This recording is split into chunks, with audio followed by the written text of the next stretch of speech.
আরজিকর কাণ্ডে যখন 1 বছর পেরিয়ে যাওয়ার পরেও ধুমধুমার কলকাতার রাস্তাঘাট, তখন বোঝাই যাচ্ছে না যে বিষয়টা কি সার্বজনীন নাকি পলিটিক্যাল হয়ে গেছে।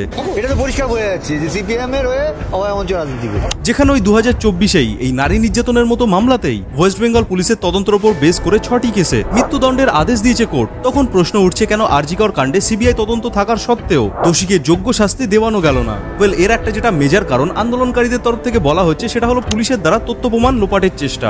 সেখানেই সিবিআই জানিয়েছিল পুলিশের দ্বারা করা তদন্তে কিছু অসঙ্গতি তো রয়েছে, কিন্তু তথ্য প্রমাণ যে লোপাট হয়েছে এই বিষয়ে তারা এখনো পর্যন্ত কোনো শিলমোহর দেয়নি। অভয়ার পরিবার বলেছিল তারা সিবিআই তদন্ত কখনোই চাননি।